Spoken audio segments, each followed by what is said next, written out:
Assalamu alaikum. Welcome to the online lectures of entrepreneurship and entrepreneurial marketing. We have been studying the chapter of succession planning and strategies for harvesting and ending the venture. Let's continue this chapter. हमने last lecture अपना जो है वो इस point पे ख़त्म किया था कि बैंकरप्सी की क्या डेफिनेशन है और बैंकरप्सी होती क्या है। बैंकरप्सी एक ऐसी सिचुएशन है जब एक बिजनेस अपने क्रेडिटर्स को उनका लोन पे बैक करने की सिचुएशन में नहीं रहता। तो बैंकरप्सी किससे कौन कौन से लेसन एक ऑर्गेनाइजेशन लर्न कर सकती है और कौन कौन से लेसन उसके कॉम्पिटिटर्स लर्न कर सकते हैं। तो लेट्स सी बैंकरप्सी से क्या लेसन लर्न हो सकते हैं। Too much time and effort spent on diversifying in markets when entrepreneurs lack knowledge. किसी भी ऑर्गेनाइजेशन को बहुत ज़्यादा टाइम अपने आप को अपने रिसोर्सेज को स्पेंड नहीं करना चाहिए मार्केट को डाइवर्सिफाई करने में जब तक उसको जो है एक प्रॉपर नॉलेज मौजूद ना हो उस मार्केट के बारे में और वहाँ के कस्टमर्स के बारे में।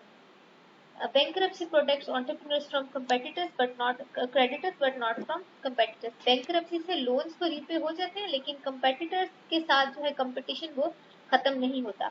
तो अगर आप किसी भी सिचुएशन में किसी भी पॉइंट ऑफ टाइम पे जाके आपकी ऑर्गेनाइजेशन या आपका बिजनेस बैंकरप्सी की सिचुएशन में चला गया है तो आपके लोन्स रीपे हो जाएंगे, आपके एसेट्स को लिक्विडेट करके या आपको जो है ग्रेस टाइम पीरियड दे करके लोन्स रीपे हो जाएंगे, लेकिन कंपेटिटर्स के साथ कंपटीशन स्टिल रहेगा।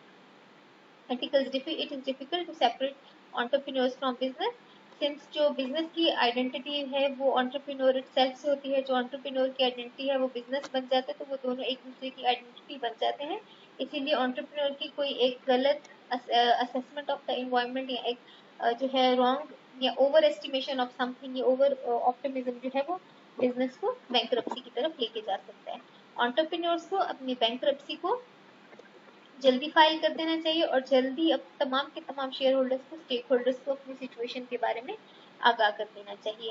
ना सिर्फ क्रेडिटर्स को आगाह किया जाना चाहिए बल्कि वो एम्प्लॉयज जो कि ऑर्गेनाइजेशन में काम कर रहे थे, ऑर्गेनाइजेशन से किसी भी तरीके से रिलेटेड थे, उन सबको financial situation of the company के बारे में as soon as possible inform कर दिया जाना चाहिए।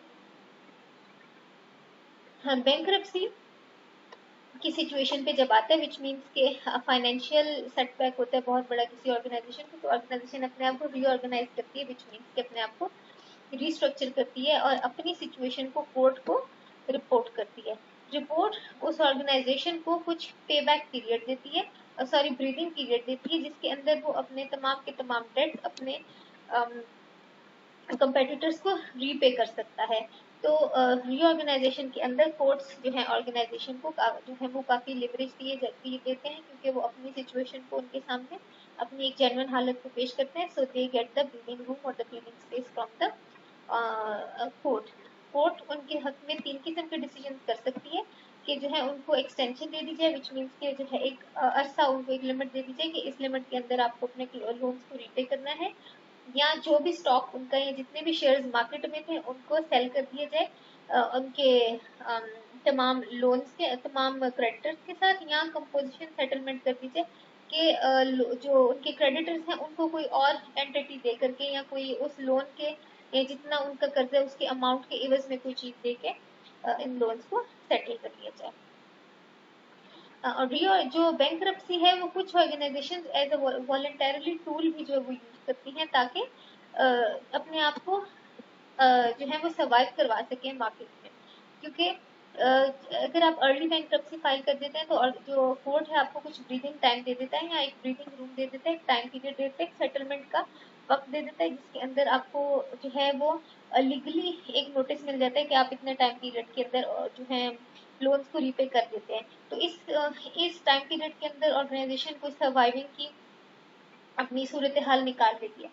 तो सर्वाइविंग बैंकरप्सी या बैंकरप्सी के जो दौरान है उस पीरियड के दौरान if you file early you can get the chance to re-establish yourself in the market since court gives you some time period to resettle your organisation.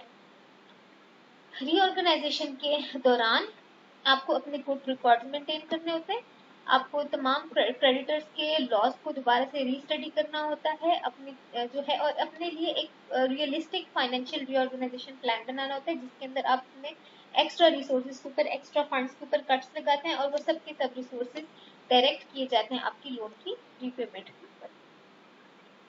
Most extreme case of bankruptcy होती है liquidation, जिसके अंदर तमाम के तमाम assets जो कि एक कंपनी ने एक्वायर किए होते हैं उनको लिक्विडेट करके, विच मीन्स उनको सेल करके क्रेडिटर्स को उनके अमाउंट जो है वो पे बैक की जाती है। इसी तरह बैंकरप्सी दो फॉर्म्स की हो सकती है। वॉलंटरीली बैंकरप्सी विच मीन्स कि ऑर्गेनाइजेशन अपने हालात को देख रही है कि वो फाइनेंशियली स्टेबल नहीं है, या कुछ अर्से में जाके वो फाइनेंशियली इनस्टेबल हो जाएंगे, उनकी इनकम और एक्सपेंस मैच नहीं कर रहे, इनकम कम है एक्सपेंस ज्यादा है, तो वो वॉलंटरीली अपने आप को कोर्ट में जाके बैंकरप्ट या डिक्लेयर कर देते हैं या अपनी सिचुएशन को डिक्लेयर कर देते हैं। इनवॉलंटरीली बैंकरप्सी में जो क्रेडिटर्स हैं वो जो ऑर्गेनाइजेशन है उनके खिलाफ जो है वो पिटिशन फाइल करती है और उनके एसेट्स को लिक्विडेट करके अपने लोन्स को रीपे किया जाए, अपने लोन्स को वो वापस देते हैं। तो इनवॉलंटरी बैंकरप्सी जो है वो ज्यादा सिवियर फॉर्म है बैंकरप्ट होने। रीऑर्गेनाइजेशन के दौरान जब ऑर्गेनाइजेशन इस बैंकरप्सी के दौर में, फाइनेंशियल इंस्टेबिलिटी के दौर में हो, तो क्या स्ट्रेटजी होनी चाहिए किसी भी कंपनी की अपने आप को रीऑर्गेनाइज करने के लिए? फर्स्ट ऑफ ऑल जल्दी से एक रीऑर्गेनाइजेशन का प्लान बनाना चाहिए, बजाय इसके कि लेट करते रहें या एक्सेसिव ऑप्टिमिज्म दिखाते रहें ऑर्गेनाइजेशन के बारे में। तो एक जल्दी आपको जो है वो प्लान बनाना है। इसी तरह हमने तमाम के तमाम क्रेडिटर्स को, शेयर होल्डर्स को, स्टेक होल्डर्स को अपनी फाइनेंशियल सिचुएशन के बारे में कम्युनिकेट करना है, और इस किस्म के कोई भी पॉइंट्स, इस किस्म के कोई भी वादे वादे या इरादे आप लोगों को नहीं बांधने या ना किसी को फॉल्स होप दिलवानी है कि जो आप कवर ना कर सको। तो ये आपकी स्ट्रेटेजी होनी चाहिए रीऑर्गेनाइजेशन के दौरान। एनहांसिंग द बैंकरप्सी प्रोसेस, अपने जितने क्रेडिटर्स हैं जिनको आपने लोन रीपे करना है उनको अपने साथ बिजनेस में जो है अपनी सिचुएशन से आगाह करते रहें और उनको यकीन दहानी कराते रहें कि you are working through it and you will pay their loans very. Requirements for keeping venture afloat, अगर आप जो हो अपने जो एक न्यू वेंचर है या आपका प्रोजेक्ट है उसको अफ्लोट, विच मीन्स कि उसको जो है फलता फूलता दिखता रहना चाहते हो, तो कुछ चीजें हैं जो कि आपको माइंड में रखनी है। First one is excessive optimism. अगर आपका बिजनेस प्रॉफिट में जा रहा है या आपका बिजनेस जो है अच्छा थ्राइव कर रहा है, तो you don't have to be excessively optimist about it, which means कि आपको उसके बारे में बहुत ज्यादा पॉजिटिव अंदाजा लगाना या एक्सेसिवली उसके बारे में पॉजिटिव सोचना आपके लिए जो है वो हार्मफुल हो सकता है, इसलिए कि you have to keep yourself prepared for the worst situation as well. अपने मार्केटिंग ऑब्जेक्टिव्स और तमाम के तमाम ऑब्जेक्टिव्स को क्लियर रखना है, और अगर आपके ऑब्जेक्टिव्स क्लियर हैं तो आपके प्लान्स खुद बहुत क्लियर हो जाएंगे। इसी तरह कैश प्रोजेक्शन, विच मीन्स कि अपने जो एक्सपेक्टेशन है एक्सपेंसेस की उनको आपने रियलिस्टिक रखना है, आपने मार्केट प्लेस को स्टडी करते रहना है, और इस किस्म की कोई भी पॉइंट्स अपने बिजनेस के साथ, इस किस्म की कोई भी जो है वो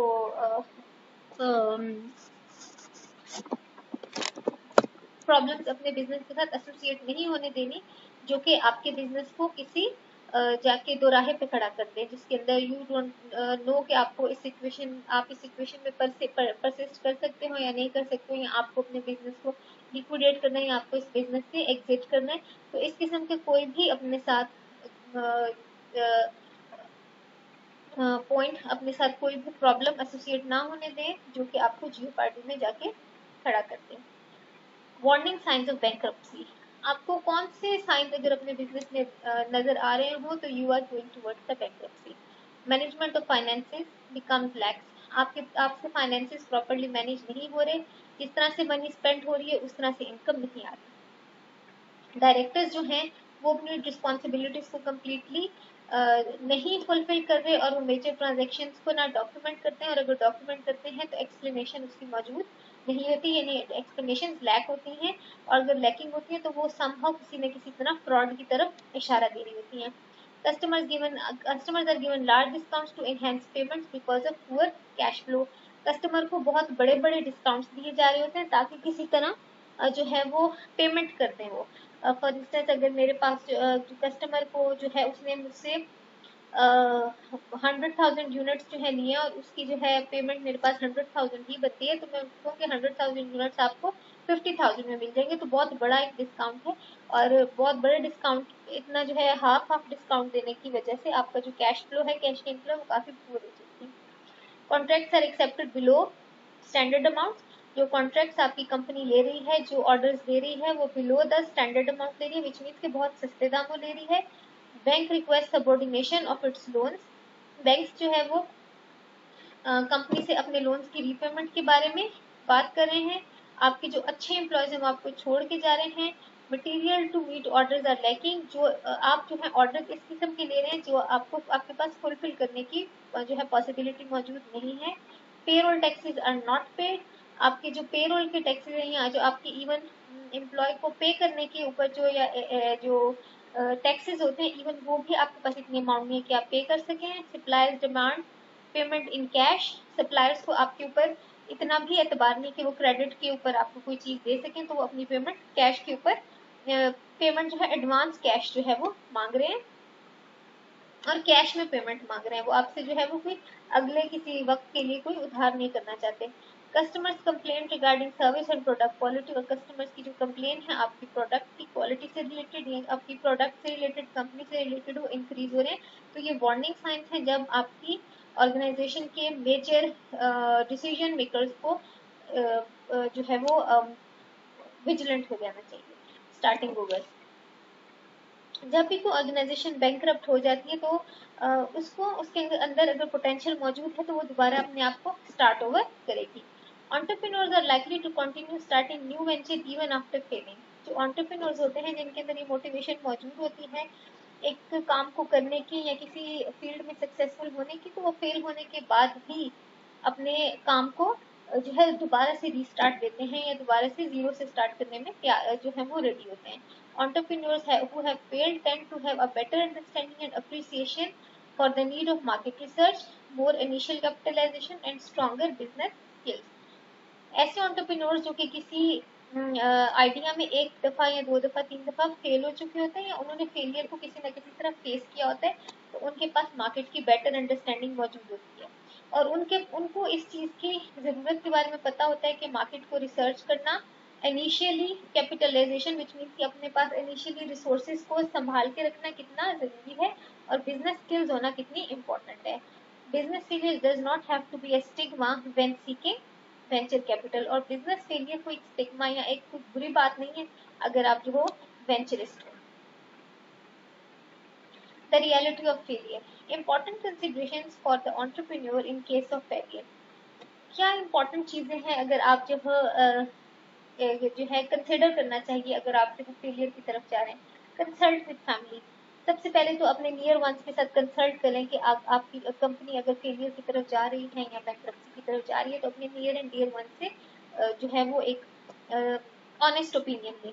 seek outside assistance from professional, अपने प्रोफेशनल से, लॉयर से, एसोसिएट से जो है वो आप क्या करें कि उनसे प्रोफेशनल एडवाइस लें। Do not hang on to a venture that will continually drain resources. और इस किस्म के वेंचर के साथ कभी भी स्टिक ना करें जो कि सिर्फ आपके रिसोर्सेज को जो है वो ड्रेन आउट करेगा या रिसोर्सेज की यूटिलाइजेशन करेगा और आपको रिटर्न में कुछ नहीं देगा। तो आपको जो है ये तीन चीजें, अगर आप इस चीज को रियलाइज करते हैं कि आप फेलियर की तरफ जा रहे हैं या बैंकरप्सी की तरफ जा रहे हैं, तो you should do these things. Business turn around, businesses जो है वो टर्न अराउंड भी हो जाते हैं, विच मीन्स कि बैंकरप्ट होकर भी बिजनेसेस दोबारा सक्सेसफुल हो जाते हैं। तो क्या करना है आपको वार्निंग साइंस को रिकग्नाइज करना है, लर्न करना है आपको कि किस वक्त आपकी बिजनेस जो है वो उसने रेड लाइट शो करना स्टार्ट कर दिया। Principles for successful turn around, अगर आप अपने बिजनेस को फेलियर से सक्सेस में कन्वर्ट करना चाह रहे हैं तो अग्रेसिव हैंड्स ऑन मैनेजमेंट। जो आपकी टॉप मैनेजमेंट है उसके ऊपर एग्रेसिव हैंड, विच मीन्स कि उसको कोई भी फ्रॉड के लिए आपको स्पेस नहीं छोड़नी। Management must have a plan, आपको हैफजर्डली या इन द एयर आपको कोई भी बात नहीं करनी, आपके पास एक प्लान होना चाहिए और उस प्लान के लिए प्रॉपर एक स्ट्रेटेजी होनी चाहिए। स्ट्रेटेजी के लिए आपके पास टैक्टिक्स होने चाहिए। Plus you should have the motivation to take action, सिर्फ प्लान से ही बात नहीं बनेगी, you should have to take the actions as well. So thank you so much. This is all from the chapter of succession. If you have any question, you can ask.